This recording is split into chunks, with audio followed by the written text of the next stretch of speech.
What's happening, YouTube?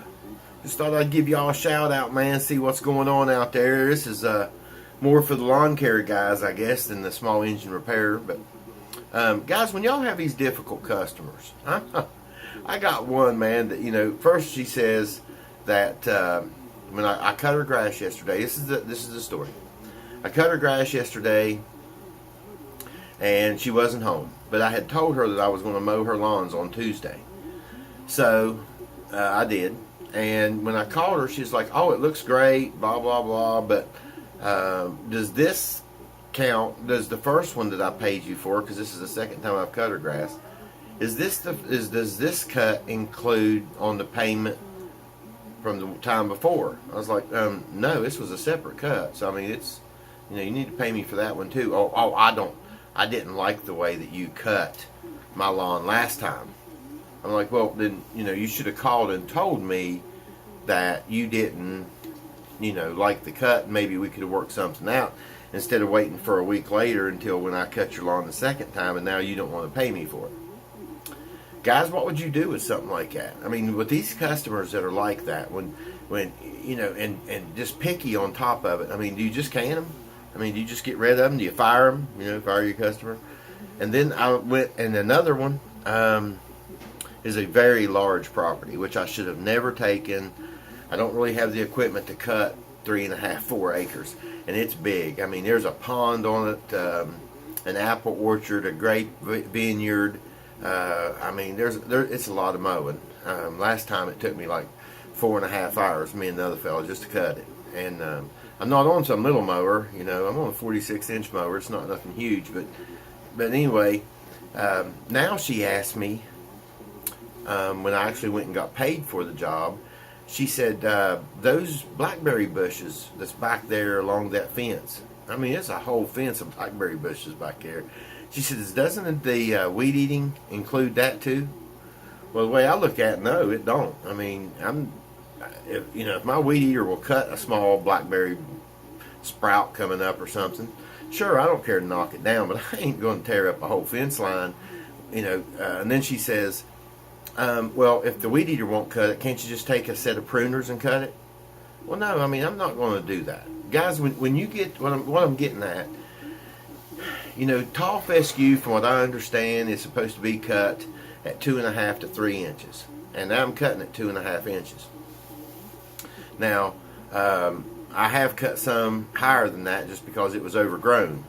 And I try to get them on a weekly. Now, this lady that's wanting me to do the blackberries and all that, she's a bi-weekly, and it's, like I said, it's 3.5 to 4 acres bi-weekly. I mean, in the spring, it's ridiculous. I mean, I can't just cut it down. And with all the nitpicking, this and that, and this and that, and then she goes into telling me, how to cut her lawn. She said, well, if you open that little flap on the side and blow the grass out, she's wanting me to cut clockwise to where I keep mulching it.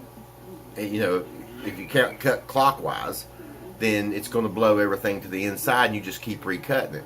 Well, on a lawn that's overgrown, how do you guys handle that? I mean, I like something like that. I would probably go counterclockwise and just open the chute and just let it blow. And if she wants me to come back in a week and cut it, then I can do that, and that would pretty much take care of it. I mean, guys, I don't leave clumps and stuff like that around, but I'm not going to sit there and cut something, clockwise in a circle that's 4 acres. By the time that you get to the middle, man, you've got a foot, of grass clippings. So how do you guys handle all this? I mean, picky customers that's not wanting to pay you, man, and you've already cut them a break on the price of it. And, I guess, where I'm a noob at this, not real. I mean, I've done it years ago, but as far as having my own company, I'm new at it this year. I started the lawn care with the small engine repair, but I mean, man, these people just act like, that you owe them something. That they can just, like, you're their personal gardener or whatever. Well, I'm not a personal gardener, man. I take care of the lawn. I don't take care of everything else. If they want me to, do a brush cleanup or cut a bunch of blackberry bushes down, my opinion is that should be more money. bottom line is, guys, I'm short and sweet. I'm covered up. I'm working on the one in here. How do you guys handle that? I mean, I'm asking for your advice here. I mean, do you just fire your customer and just tell them, look, man, I ain't going to do it like this, and I ain't going to do you bi-weekly. It's going to have to be weekly, or I'm going to have to cut it higher.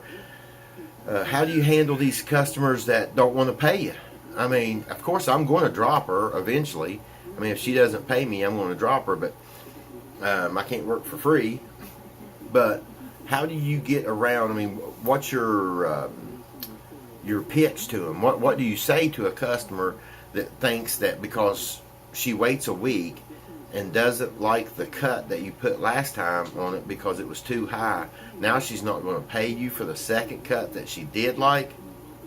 Nah, I don't know, man. But anyway, guys, this is Carlos with CNL Small Engine Repair. Remember, the Lord loves you. Honor Him in everything that you do. Try to do the right thing, and we'll catch you next time. See ya.